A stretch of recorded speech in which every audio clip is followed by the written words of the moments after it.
Welcome, everybody, to the Spotlight Episode 2. I am joined tonight by my good friends Rich O'Brien and Richard Butler, and they are both up from the Boston, Massachusetts area, and tonight we are here to talk about their local scene, traveling the country to play some Legion, Rex versus Padme, and most importantly, some Double AAT, how to play with it, how to play against it, and why Rich Butler here may or may not be the founder of the list that made it so popular. So, gentlemen, why don't you tell me a little bit about yourselves tonight? What kind of games you've played in the past and how long you've been in Legion? So me and Rich pretty much started gaming when we were young lads, many moons ago. And with Magic, Magic the Gathering. Rich was super competitive and drove me to be as competitive as I could be too. I started in competitive Magic the Gathering. I was on the pro circuit for a while. I've been to a handful of pro tours back in the day, but I kind of just got burnt out. I don't know if you've ever played Magic the Gathering competitively, but it does not have the most welcoming, or shall we say, non-toxic community. So got old real fast. So went from that. Played Warhammer for a while, and then I was playing Age of Sigmar, and then the Legion core set came out. I remember because the Warhammer guys were reluctantly doing a demo, kind of making fun of it the whole time. And then I played about 5 minutes of the demo, and I'm like, well, I guess I got to buy this. And then I never played another game of Warhammer since. So yeah. So you basically run the entire gamut of sweaty nerd games at this point.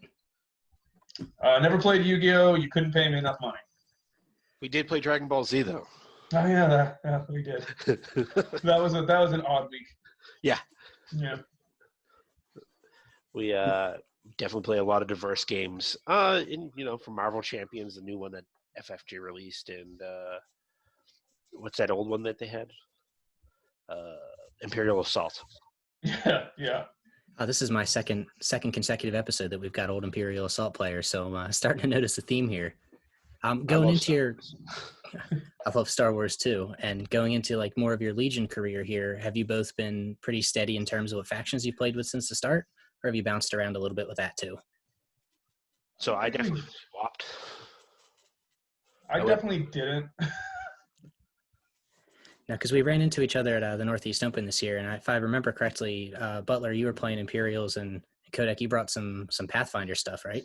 I was playing Ladies' Night. I was playing Jin, Sabine, and Leia. Yes, at the Northeast Open, I played a double bounty list. That was during the 1 month where double bounty was good.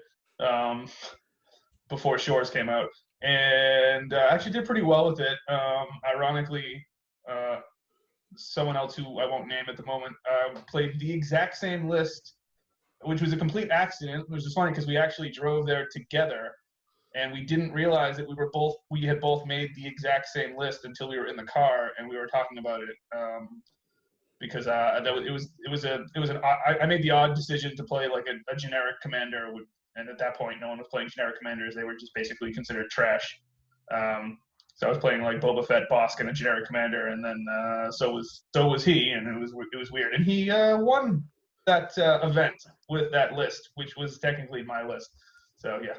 That was a strange period of time where those officers went from like nowhere to suddenly like everywhere, ubiquitous. Oh, well, it was also before they nerfed coordinated fire, so coordinated fire was really busted. Yeah, that's true. But yeah. Yeah, I had actually taken Luke, Sabine, and a generic officer, so I kind of ran the opposite mirror of you there. So yeah. It's the good old days, same process, back when they were possible. I played Empire from day one, and then I have switched to CIS since then, but. Yeah, I was running Rebels, and immediately, as soon as I saw the clones, it was literally like, all right, well, done. I'm out. They have red saves. I guess that means, they're what I want to play, yeah. Yeah. Red saves and dice fixing are pretty good. And if I remember correctly, you brought them out to LVO because we all took a cross-country trip to Vegas this past January to play in the last I guess the last Legion tournament we've had. That was years ago, huh? Yeah, it feels like a lot longer than 5 months. I'll tell you that much. I can't believe that was the same year as everything that is going on now. But yeah, LVO was a blast. Yeah, that was a great time. That was the first time that we really traveled across country for an event, and it was also the first time that. Well, I guess we met most of the community at NEO, but that was the first time. There was a lot of the West Coast people that didn't come to NEO because it's a long way to go, and so there was a lot of people we met for the first time. It was a really fun event. Yeah, so you're saying the East Coast is a little bit more committed when it comes to traveling, right? I can trademark that to you. Yeah, 100%. Yeah. Okay. Yeah. Speaking of the East Coast, though, you guys are also the community organizers for your local Massachusetts scene, correct? Mm-hmm. Yeah. Do you guys want to talk a little bit about that? Some of the events that you used to run back in the day and how you got that off the ground? So, we started at our local game store, Battleground Saugus. Just a quick shout out to those guys for being a good community host. And one of our friends runs the shop there as the manager, and he's like, hey, we need someone to represent Legion. Are you in? We're willing to do prize support. We're willing to make sure that, you can get a community started here. And that's huge. That's a really big part of it. I definitely miss the tabletop games and the friends that you make at being able to have a community and get one started. And was that your first time that you really took the reins for something like that to start the community? Like in terms of any other games that you've played in the past? It was the first time that I needed to. So when you start playing Magic or you start playing Warhammer or, name a game, and we've probably tried it out at least once. Yeah. When you start those games, they usually have been going for years and years at that point, and the community is established. There's a Friday Night Magic. You're competing as a new community to have your own Friday Night Magic. And at time, especially for war games like Legion, because it takes a lot of space. It's not like Magic where you can sit at a table with 10 people and have an event. A legitimate Legion event, you need a lot of space. You can only, you get 2 people on essentially a 6-foot table. So there's not it's a lot of real estate, and a lot of game stores. I know our game store and a lot of other game stores as well. There's a lot of competition for time slots between all of the different, other war games, and Magic is a big money maker, so that always gets a couple nights. And then you've got, the D&D guys that take up 17 tables and rolling dice. So there's a lot of competition just for floor space, just for occupying an area. Yeah, we have a semi-local store to me that I tried to get a scene going for that, and that was our big problem, is they played card games 4 or 5 nights a week there, and we could really only get 2 tables, and at that point, we just didn't have people coming out because no one wanted to be the odd man out that, didn't get on the 2 tables that were playing. For sure. And what Rich did, which I thought was pretty brilliant, is that our local community tends to be more casual. Other than there's myself and Rich and maybe 1 or 2 other New Hampshire people. There's like maybe 1 or 2 other Massachusetts people, and like maybe 1 or 2 New Hampshire people that I would consider competitive or so. But other than that, they're mostly casual players. It's a good group, but they just it's a casual game, and they just want to have fun. And what Rich came up with, which I thought was pretty brilliant, is just the concept of these leagues where we would have 1 game a week, and you would get paired up with someone, play whenever you want, wherever you want, doesn't matter. Sometimes we would meet people at different stores or at their house, or some of these guys have tables or space. Play your game, and then at the end there would be a nice trophy that it would take 17 months for someone to get to you. Sorry. Making your own trophy is a little bit more difficult than you initially think. I apologize. I agree. It's still there. It looks really good. It does. It came out well. So I thought that was a good idea. It's a good FFG does a good job with prize support too for that kind of stuff. There's a lot of just random promo crap that it looks cool. I kind of wish they'd bring back those Arabesh full art upgrade cards. Those were sweet, especially for the new factions like alternates. Yeah, I wish they'd bring those back. I mean, I feel like it's hard to say that they don't have them currently, just because like where have we been for the last 8 months, where On my like couch. anything's been anything's been released on time and ready to Yeah, go. that's true. Maybe it's in their coffer, and then Yeah, they'll surprise me next month or something. Who knows? I could be surprised. But yeah, I think that was a good way to get the casual folks in, and also it helps because you don't need as much space at a time when you're breaking things up. And you can do cool things like there was one league where Rich came up with like special rules for every week. we Some of did them hostage exchange before there was hostage exchange. we did. That's true. Rich coined that before that. That was a thing. I It's mean, probably written better.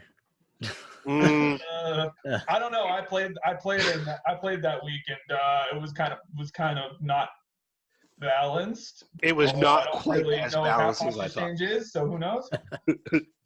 But it was really fun, and for sure, doing leagues and doing like a week to week thing, you're taking up less space and you're able to get more people Yeah. involved because they're able to take it at their own schedule, which really works out for a game that takes 3 hours to play, and if you're going to do a tournament, is a commitment of at the very least 9 hours.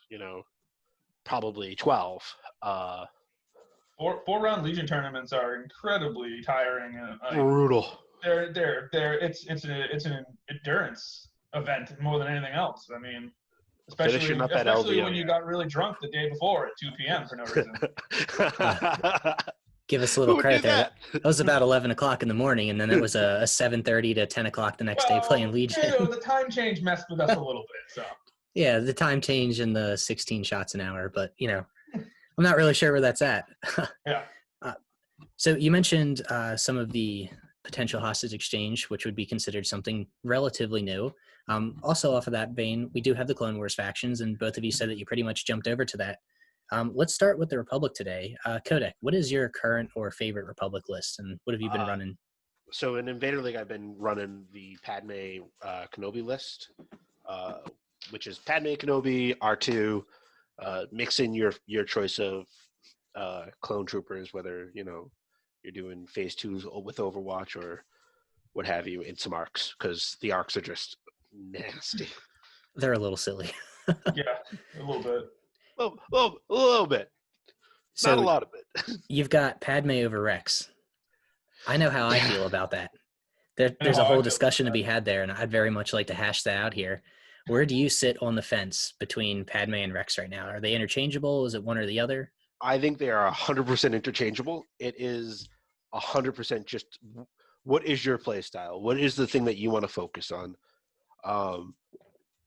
For me, it's well, if I'm going to play clones defensively, which is a thing that I already want to do, then it's just as easy for me to defend moving from one end zone to the end, from one deployment to another deployment, to get 2 points off of those 2 units, R2 and Padme, and still be able to score one objective for me to take the win.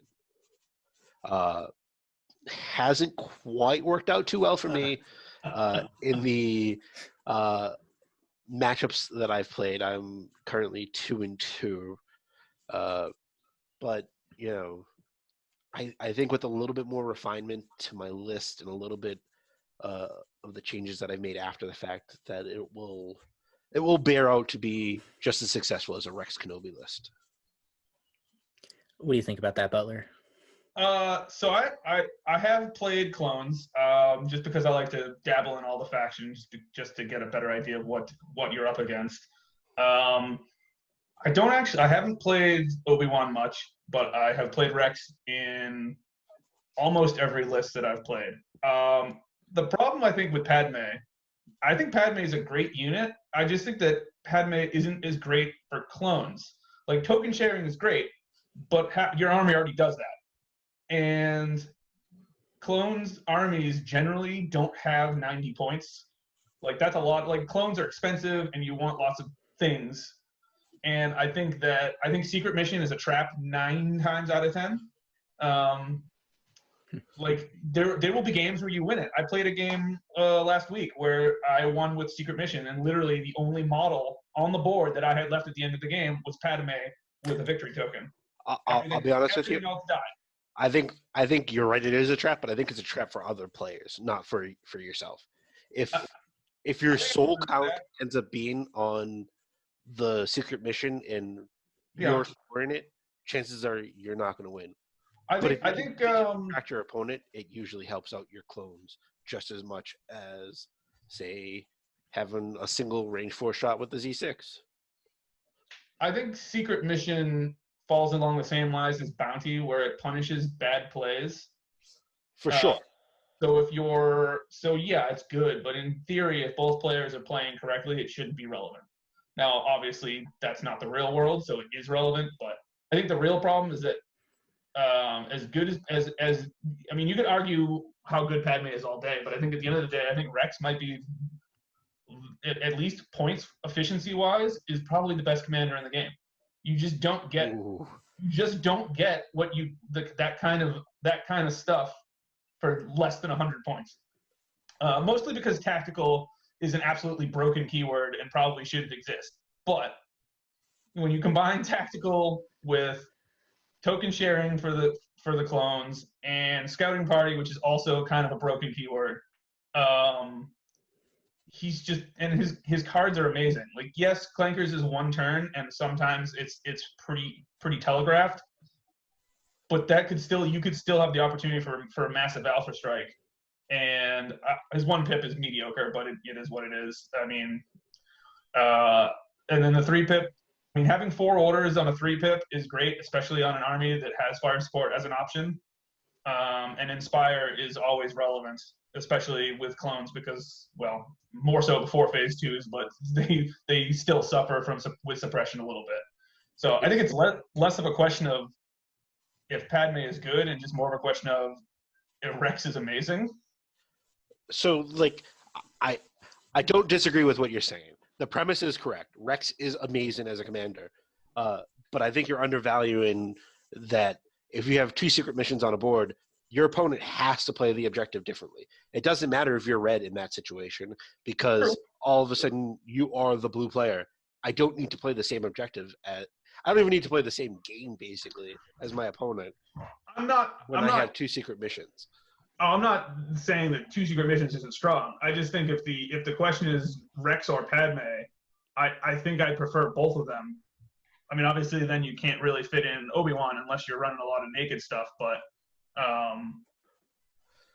I would be hard pressed to not take Rex in a clone list at this, given what they currently have available to them. And you kind of stole my segue there, because that's what I was about to jump into. Is that potentially possible that they work together? We know that the kind of traditional Rex clone trooper spam list right now has the 11 activations. If you substitute out 1 phase 2 and put in Padme, is that a significant improvement? First, I'd like to say that I don't think 11 acts are necessary. And matter of fact, most of my lists I've been playing recently have been lower act lists. I think we're past the point where you are shoehorned into some ridiculous 11 or 12 act list in the name of efficiency. I think that you can have a very strong 9 or 10, sometimes 8, which we'll talk about later, activations and still be very successful. But as far as slotting them in, I'm not. I mean, Padme's good. Like, I don't know if she's good enough.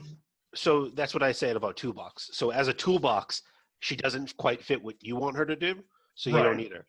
Right. And so, like, you can either take a Rex who allows you to do a little bit more with your clones, or you can take with Padme who does a little bit more with Obi-Wan as a partner, or like a tank that you can share tokens with. And some of that token sharing that she's going to be able to do with, and again, I'm not a big fan of the ATRTs, but her being able to share tokens with the ATRTs is a big difference. Huge. I think one of the big problems too, I don't like Divulge that much as a mechanic, because, and it's the same reason why I hate Darkness Descends for Vader. It forces your first turn. You're essentially forced to go first turn 1, which is, especially if you're at a lower activation count, which you probably are if you're playing Kenobi and Padme. So that means that not only you're down an act, but you're going to have to go first, which means your opponent's likely to get 2, if not more than that, acts up on you at the end of your first turn. And it also takes away a 3 pip for later in the game where it might be more relevant. Like if she had that ability without having to use a command card, I think that I would be a lot more willing to like trade her out for Rex. But the fact that you essentially have to pay that tax of starting the game with 1 less command card and going first, just so that she can get secret mission. That is a hefty tax. I can't pretend like that's not. And you're right. I think with Exemplar, and that's the ability that allows her to share tokens. Authoritative. I'm thinking of authoritative. Authoritative. Yeah, that's her comms relay. With that, a baked-in comms relay allows her to swap that order for basically a dodge token on Kenobi and infiltrate if you really want it, and an order to Kenobi. And 2 1-pips on Kenobi is pretty good, because I don't think Rex's 1-pip is all that amazing. No, I don't think it is. It's got peaks and valleys. It's usually pretty terrible, but the 1 or 2 times a month you're going to be able to actually get it off, it'll probably be worth it.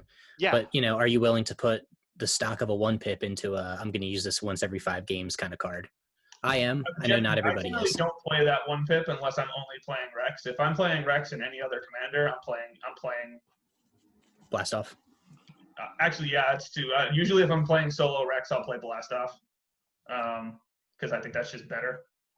Like, I'd rather have Blast Off and Ambush. So you mentioned an 8 activation list earlier, Butler. Yes. What the hell are you talking about with that? I don't know.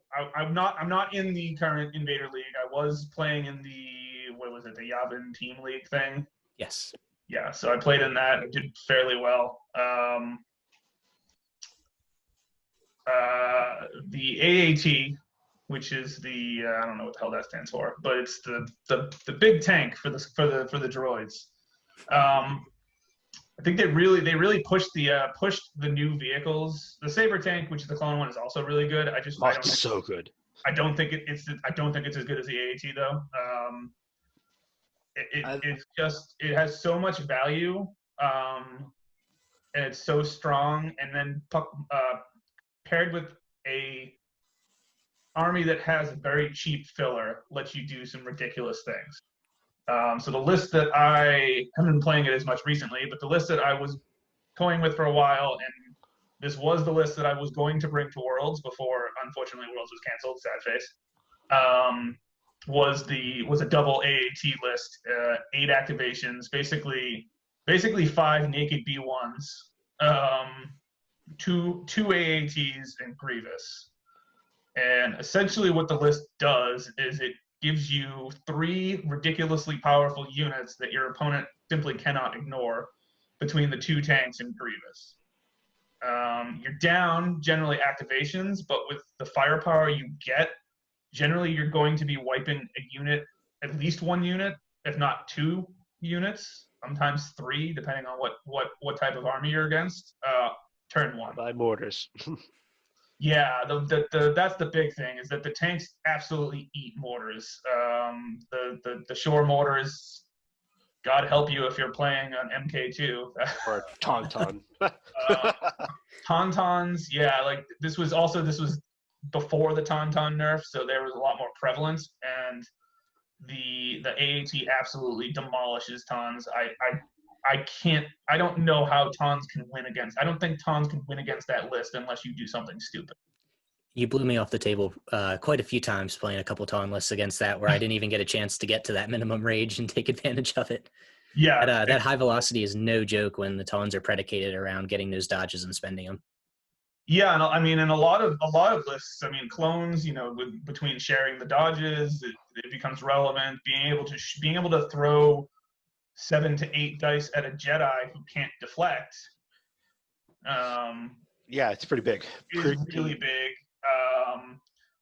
Plus, coupled with the fact of the way that the repulsor rules work, which no one knew before, because there were no repulsors that actually. The rules have always been there. There's literally always been the same rules for repulsors. There's just never been a repulsor that didn't have speeder, so they were never relevant. But repulsors being able to move onto or over terrain that is equal to their size, and the AAT is absolutely massive. It essentially ignores most things.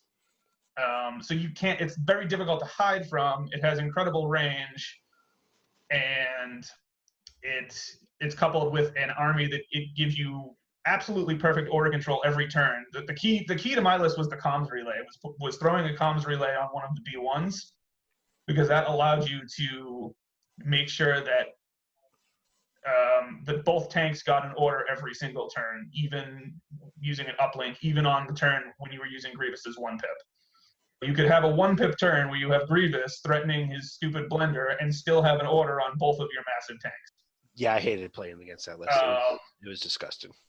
Yeah, it was gross. And then the thing is, it's difficult to play against because, you know, if your opponent has one AAT or one really any heavy, generally the best option is to just ignore it. Because it's usually not worth trying to kill, unless you can kill it in one turn. And like if you have just an absurd amount of impact or something, who knows? Generally, you just ignore it. If there's an ATST, you ignore it. If you're shooting an ATST, you're wasting your time. I'm probably going to win. Go ahead. If there's one AAT, it's a little tough because it's 9 wounds with a red save, so you still probably want to ignore it. But when you have 2 of them, well, you can't ignore it. What do? You're not going to shoot my B1s because they're just going to hide behind my tanks because they don't need to do anything else.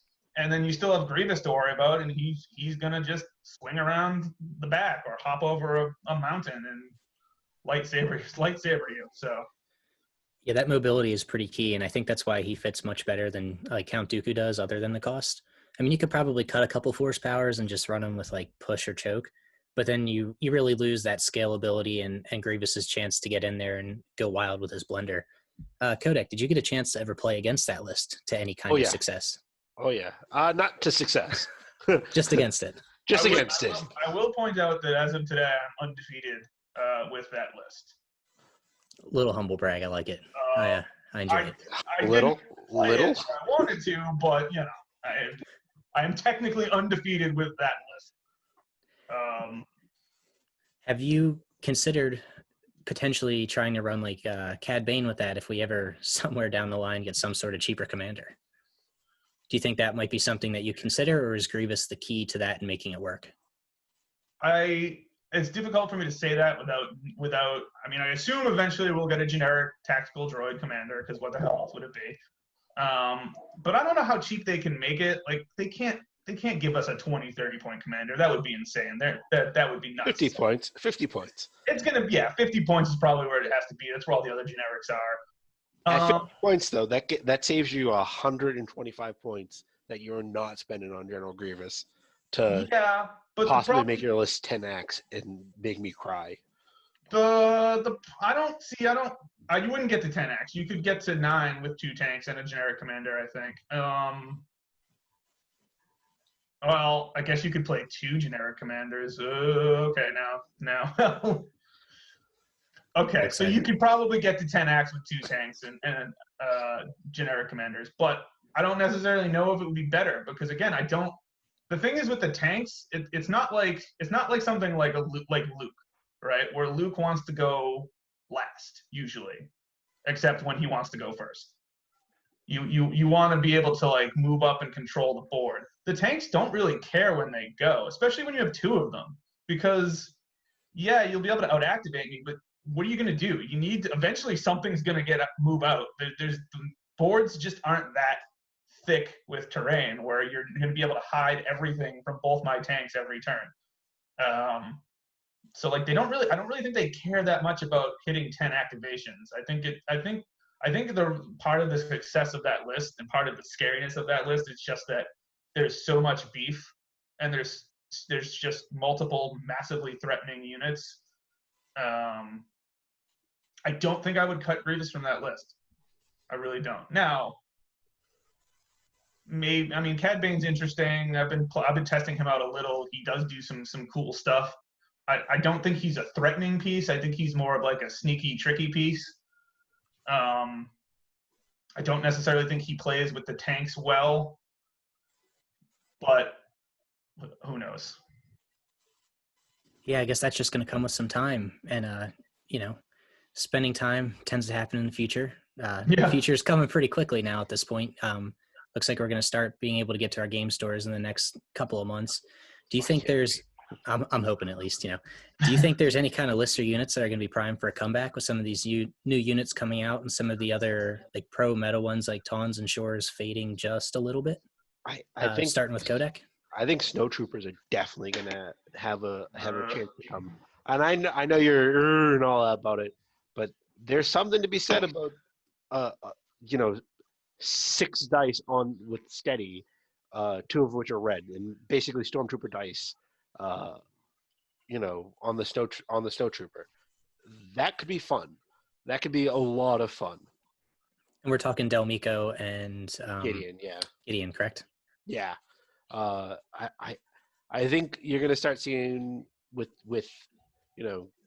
Gideon and Delmico and Echoes and Fives, you're gonna end up seeing a lot of pretty cool options for core units that you never had before.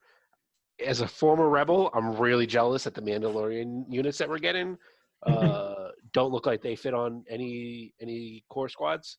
No. I don't think Tristan does. I don't he remember seeing doesn't. that. On the card that they showed us, it didn't look like No. they did, and I don't believe they mentioned it when they specifically made sure to mention it for. I was on that reveal. I should probably know that. It says it on Delmico and Gideon's cards. It specifically says that they can do that. So it's just, oh man, that's going to be so much fun, and I think that's going to, all of the choices that we've gotten over the last few months, from the specialists to the captains to the new weapons, they've all added a spice variety to playing a bunch of different people, because no one plays the game the same exact way, and that's really cool. Yeah, the spice is, the variety of life, and it'll be nice to see some other units in there. Maybe we won't just see a T-21 every time you see a shore trooper. You're going to see somebody take something else. Not necessarily in the top 8 of a tournament, but you'll see a few of them, and it'll be cool to get that. Man, that Delmico shore is really expensive, but what is that, like 112 points for a shore? 112 points for a shore. But can you imagine having a free aim from that thing? So you get a free aim for your lethal right up front, and another aim to actually shoot with. I mean, shores basically have Pierce when they're throwing 7 hits at you anyway. Very true. One of them is going to get through. Those dice, the T-21B is really good. I know. It's so good. It's the only model of mine that's actually like painted to gun specifications, just because it's so good. I had to give it some respect. What about you though, Butler? Do you think there's anything older that's going to come back at this newish meta? I think that the new objectives, the vital asset objectives, I think are going to change things a little.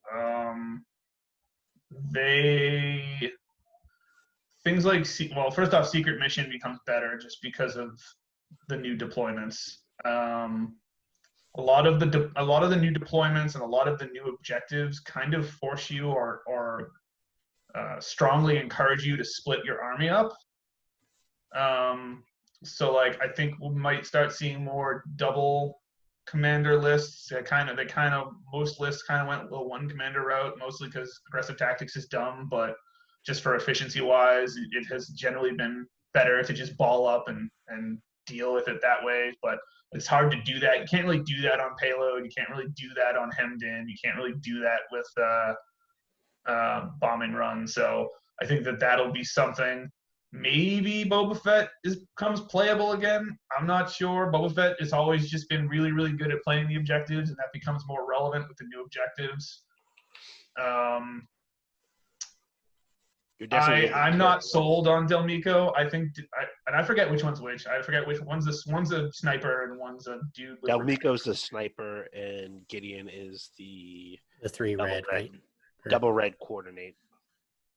I think he's probably the better option. I don't like the sniper because I don't like any sniper gun that doesn't have Pierce built in. Lethal is I understand why lethal needs to exist, but I don't like it. So I don't like, and it's expensive. It's a lot of points for a sniper that does not have Pierce, not have sharpshooter, and They have granted, sharpshooter. Oh, no, not he Delmico. doesn't. Delmico does not have sharpshooter. No. So it's a lot of points for a sniper without Pierce built in, without sharpshooter, and yeah, it has high velocity. But if you have to shoot with just him, at which point, I mean, I guess you could be splitting fire, but at that point, he's just a bad sniper.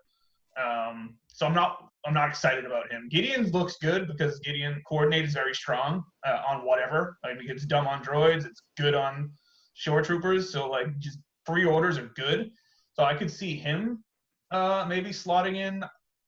The problem is I don't see anything seriously taking the T-21B slot from shores. That gun is just too good. Maybe if they nerf it like they should, but I don't know if that's going to happen. But in its current state, I can't reasonably see you taking a different heavy weapon in a shore unit. Yeah. And stormtroopers don't really see a ton of play right now. Anyway, the specialists aren't very good. I mean, they're okay. But I mean, maybe snows are probably the most interesting choice because steady is a very strong keyword. And you still do get the surge to hit, which is relevant. So I mean, I could probably see like Gideon Shore. The problem is that that's still a really expensive unit with no Pierce. I would look at it more as a free upgrade for Gideon rather than I would look at it for a free upgrade as a Shores. I mean, because he comes the leader, and so he's the last minute to die. That is, what is it? 4 to a unit. That's 6/8. That's 6 health. Yeah. From his card and. Yeah, you're essentially paying for a Gideon model, which if he was an operative, you would not bark at paying 120 points for an operative. You know, with steady. They would probably have Pierce though if you were paying 120 points for an operative. Fair.